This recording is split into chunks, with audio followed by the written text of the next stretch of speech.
আর যে খাবারটা আমরা তিনজনে খাই না সেই খাবারটা আমাদের বাড়িতে আসে না। আজকে ছেলের আবদার রাখছি, এরপর বাবার আবদার রাখতে হবে। চিজের সাথে সুন্দর করে গ্রিন চাটনিটা মাখিয়ে নিয়ে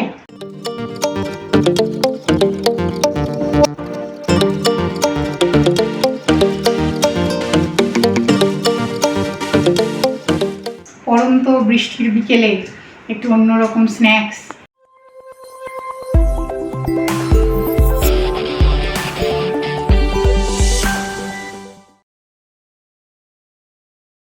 ভেরি গুড ইভিনিং সকলকে, ওয়েলকাম ব্যাক টু গানে আড্ডায়। আশা করি সকলেই সুস্থ আছো, আমরাও একেবারে ঠিকঠাক আছি।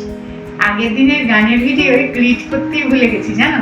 যখন ভিডিও এডিট হচ্ছে তখন অয়ন বলছে তুমি আজ একটা মস্ত বড় ভুল করে ফেলেছো, কাউকে গ্রিটই করোনি, গুড ইভিনিংও বলনি, সবাই কেমন আছে জানতেও চাওনি। তা যদিও সবাই কেমন আছে জানতে চাওয়াটা ওইভাবে বলি না যে তোমরা কেমন আছো জানিও, আমি একেবারে বলে দিই, মানে এটা আমার একেবারে নামতার মতো মুখস্থ হয়ে গেছে। আমরা আশা করছি সবাই ভালো আছে যারা দেখছে। হ্যাঁ, কিন্তু সবাই তো সবসময় সব পরিস্থিতিতে ভালো থাকে এমন নয়, ভালো মন্দ মিশিয়েই মানুষের জীবন। যাই হোক, আবার এইসব কথায় চলে গেলে ট্র্যাক থেকে বেরিয়ে গিয়ে কথা বলে, তাই না? একদম। আজকে হচ্ছে গিয়ে একটা পরন্ত বিকেল, গতকাল রাত্রির থেকে বৃষ্টিটা একটু ধরেছে। এবার এই টানা 3-4 দিনের বৃষ্টিতে স্পন্দনের আবদার ছিল বাইরে থেকে কিছু খাবার এনে খাওয়ানোর, সে বিকেলে হোক কিংবা দুপুরবেলা হোক। তা আমি 4 দিনে একদিনও ওর আবদার রাখিনি। আমি বলেছি যে হবে না, হবে না তো বর্ষাকালে হবে নাই, সেটা বাবা বা ছেলে কেউই আর হ্যাঁ করাতে পারিনি। আর যে খাবারটা আমরা তিনজনে খাই না সেই খাবারটা আমাদের বাড়িতে আসে না, কেননা আমরা একটা লাড্ডুও ভেঙে 3 জন খাই, আবার একটা চিকেন লেগ পিসও 3 জন খাই যদি 1 পিস থাকে।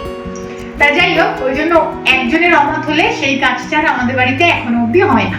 জানি না ছেলে বড় হওয়ার পর কতটা ধরে রাখতে পারবো। তা এখন কিছু একটু ওকে বানিয়ে দেবো।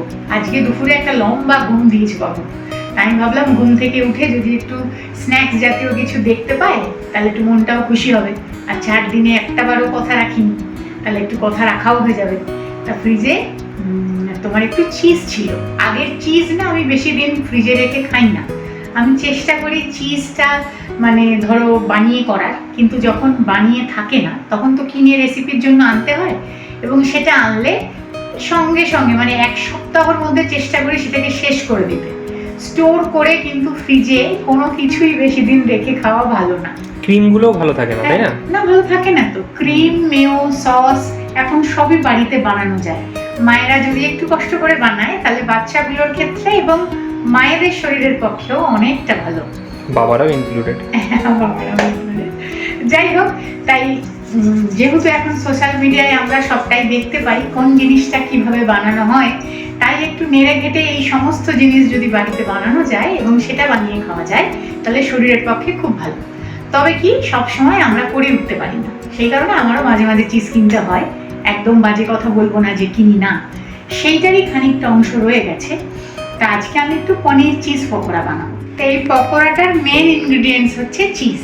তা আমার খানিকটা চিজ রয়ে গেছে, এবার এটা না খেয়ে নিলেই নয়, তাই ভাবলাম পুরোটা চিজই একেবারে কাজে লাগিয়ে দিই। আর কি বলতো, ও দুটোর বেশি খেতে পারে না, খুব বড় হলে একটা, মানে বেশি খাওয়া হয় আমাদেরই। তোমরা আবার অনেকে বলতে পারো বাচ্চাদের ক্ষেত্রে চিজ খাওয়াটাও ঠিক না, এটা তোমাদের সাথে আমি একেবারে সহমত। কিন্তু কি বলতো, সবটা আবার না করা যায় না, মাঝে মধ্যে হলেও করে দিতে হয়, না হলে জিনিসটা সম্পর্কে বুঝবেও না, সেই জিনিসটার স্বাদটাও জিভে লাগবে না ওর। তাই জন্যই আর কি করি। তা আমি একটা গ্রিন চাটনি বানাবো, ধনেপাতা, রসুন, কাঁচা লঙ্কা, নুন মিষ্টি দিয়ে। পনিরটাকে একটু ম্যারিনেট করে নেবো, ব্যাস, আর কিছু লাগবে না। তারপর চিজের সাথে সুন্দর করে গ্রিন চাটনিটা মাখিয়ে নিয়ে পনিরের মাঝখানে দিয়ে একটা স্লারি তৈরি করে নিয়ে ব্রেড ক্রাম্পে মাখিয়ে ভাজা। বলে ফেললাম তো কত তাড়াতাড়ি, করতে কিন্তু বেশ খানিকটা সময় লাগতে পারে। পুরো প্রসেসটা চলে শুরু করি। 200 গ্রাম মতো পনির নিয়েছি, এবার এটা তোমরা পছন্দ অনুযায়ী টুকরে কেটে নিও।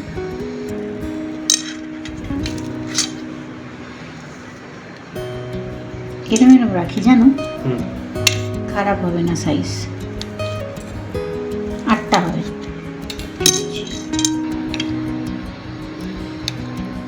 এই টুকরোগুলোকেও না মাঝখান দিয়ে কেটে নেব,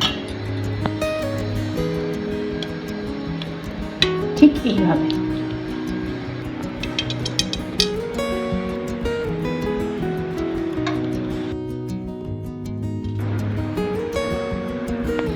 হুম। পনিরের টুকরোগুলো একটু ম্যারিনেট করে রাখি সামান্য লবণ, চিনি গুঁড়ো আর লঙ্কার গুঁড়ো দিয়ে।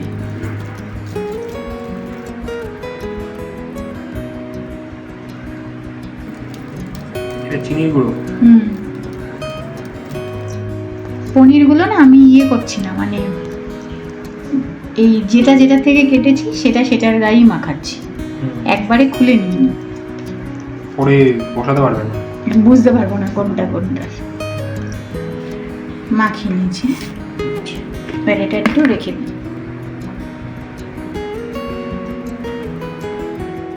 কয়েকটা রসুন, দুটো কাঁচা লঙ্কা, ধনেপাতা,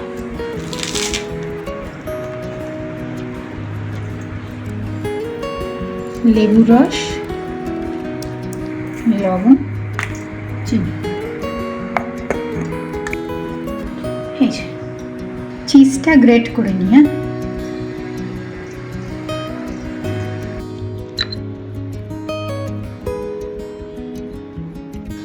এই গ্রিন চাটনিটা এর মধ্যে দিয়ে দেবো, ভালো করে মাখিয়ে নিই। পুরোটা একেবারে কাচিয়ে কুচিয়ে দিয়ে দিয়েছি। এবারে এইটাকেই না, পনিরটাও 15 মিনিট মতো হয়ে গেছে, এই পনিরের মাঝখানে দেব। আচ্ছা, এই টুকরোগুলোর মাঝখান দিয়ে? মাঝখান দিয়ে দেব, দিয়ে স্লারিতে ডুবিয়ে আচ্ছা ব্রেড ক্রাম্ব মাখিয়ে ভাজো। বাহ, এই আর কি, মানে খুব কঠিন একটা তা ব্যাপার স্যাপার নয়, তবে রোজের ওই তেলে ভাজার থেকে বেরোনো আর কি, তাই না? তেলে ভাজাও হবে একদিন বর্ষার মধ্যে। হ্যাঁ বাবা, আজকে ছেলের আবদার রাখছি, এরপর বাবার আবদার রাখতে হবে। সংসারে তো প্রত্যেকটা মেয়ে আসে সকলের আবদার রাখার জন্য, তাই না? লাইন অন্যদিকে যাচ্ছে না, লাইন অন্যদিকে যাচ্ছে না। আর তোমরা আমার সাথে সহমত কিনা জানাবে। প্রত্যেকটা মেয়ের যে ফিলিংসটা থাকে সংসারের প্রতি, একটা ছেলেদের হয়তো অর্থ রোজগারের দায়িত্বটা অনেক বেশি থাকে, মেয়েদের সেটা ম্যান্ডেটারি নয় এখনো অবধি। কিন্তু এ কি খাবে, ও কি খাবে, কার কোনটা পছন্দ, কে কোনটা পোশাক পরে, কার কোনটা ভালো লাগবে, কে কোনটা টাইমে খাবে, এগুলো একটা মেয়ে যেভাবে যত্ন নিতে পারে, প্রত্যেকটা বাড়ির মেয়েরাই সেই যত্নটা নিতে পারে, ছেলেরা তা পারে না।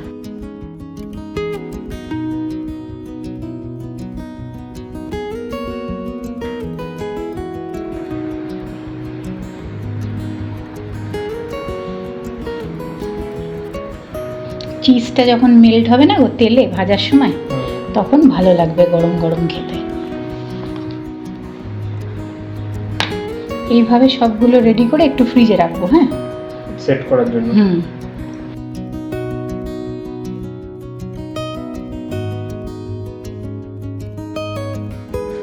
রেডি হয়ে গেছে। হ্যাঁ, এবারে একটু ফ্রিজে রেখে দিই।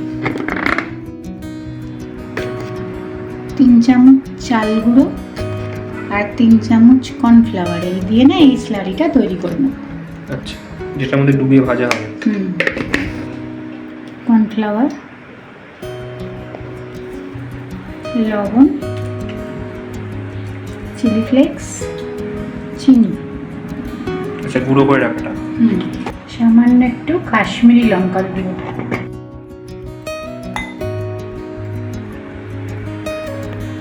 বেশি মানে তরল করবো না, হ্যাঁ, মোটামুটি।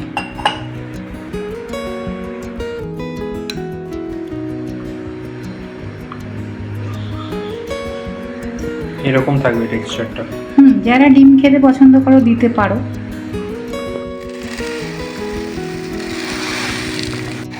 তুমি চলে গেলে না অফিসের কলে, আমি একটা রেডি করেছি, দেখো। আরে বাহ, এটা কি ডবল কোটিং নাকি? হ্যাঁ, আচ্ছা, ডবল কোটিংটা দিয়েছি, না হলে ওই সবুজ চিজের লেয়ারটা সিঙ্গেল কোটিংয়ে বোঝা যাচ্ছে। আচ্ছা, দেখছি যদি সিঙ্গেলে হয়ে যায় ডবল দেবো না।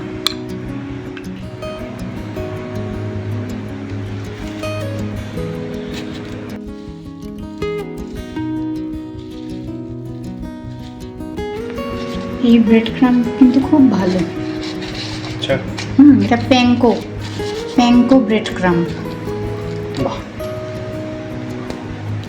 কি মনে হচ্ছে আরেকবার দিতে হবে? হ্যাঁ, নালে এই লেয়ারটা বোঝা বোঝা যাচ্ছে। দেখা যাচ্ছে। ওটা তাহলে ডবল কোটিং হচ্ছে তাই তো? হ্যাঁ, ডবল কোটিং হলে ভালো হবে এবং তত বেশি ক্রাঞ্চি হবে।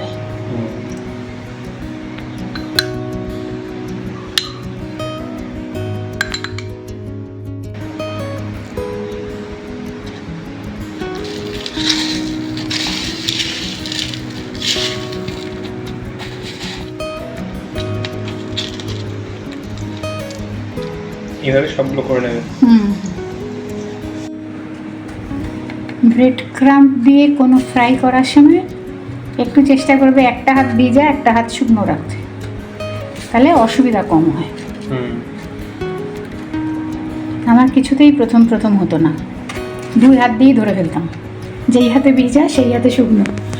প্রথমের কয়েকটা ভিডিও তাই আছে, খুঁজে দেখলে ঠিক বুঝতে পারবে। কারেক্ট। কিন্তু এখন অভ্যাস হয়ে গেছে।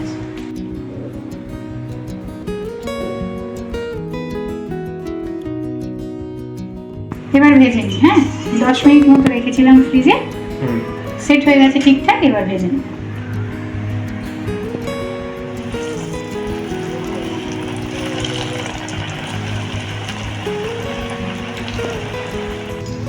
বাহ, বেশ লাগছে তো। একটু হোক। হ্যাঁ,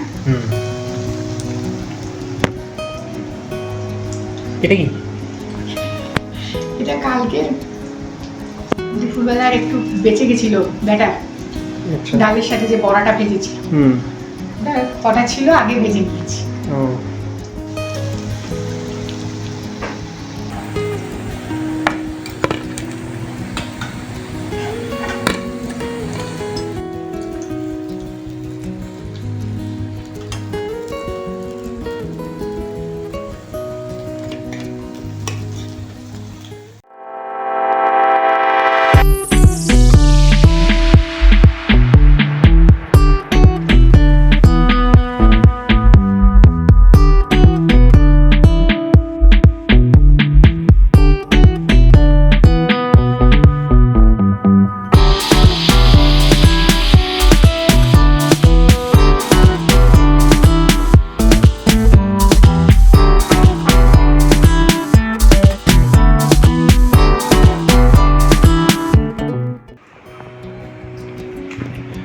লাজবাব। তাহলে 4 দিন যে খেতে দিইনি বাইরের খাবার। আচ্ছা আচ্ছা, হ্যাঁ খেতে পেয়েছি, মানে বাইরের খাবার খেতে দেওয়া। বাইরের খাবার খেতে দিইনি, সেটা ঠিক করেছি না? একদম। পরন্ত বৃষ্টির বিকেলে একটু অন্যরকম স্ন্যাক্স, হেভি ব্যাপার একদম, তাই না? আমাদের ছোটবেলায় তো মা হাতে 10 টাকা দিয়ে বলতো, যা তো গিয়ে 2টো আলুর চপ নিয়ে আয়, মুড়ি মাখা হবে। তা আমাদের বাড়িতে বেশি চপ মুড়িটা খাওয়া হতো আমার বাবার যখন স্টুডিও বন্ধ থাকতো সেই দিন, আর অন্যান্য দিন বাড়িতে যখন পিসি টিসিরা আসতো তখন একসাথে চপ মুড়ি মাখা হতো। যাই হোক, চপ মুড়ির একটা পর্ব আমরা করব, সেটা হচ্ছে গিয়ে, এটা হচ্ছে ছেলের আবদার একটু অন্যরকম স্ন্যাক্স, আর বাবার আবদার হচ্ছে অনেক দিন কলকাতার আলুর চপ খাওয়া হয় না, একটু চপ মুড়ি করো একদিন, সেটাও একদিন করবো না হয়। তাহলে আজকে ভিডিওটাকে এতটুকু রাখি। কেন? একটু খেয়ে দেখবে না? চপর চপর আওয়াজ পাচ্ছে না? ওপাশে খাচ্ছে তো। হ্যাঁ, আর একটা খাচ্ছে। তো একটা ভেঙে দেখি তো, দেখেছো কেমন কুরকুরে? এই ব্রেড ক্রাম্বটা খুব ভালো। এবার চিজটা তো আর এইখানে ছিল না, চিজটা ছিল এখানে, এই যে মেল্ট হয়ে গেছে। এটা যখন মুখে পড়বে, যখন কামড় হবে, তখন তো এরকম মেল্ট হয়ে বেরোবে। একদম। খুব গরম।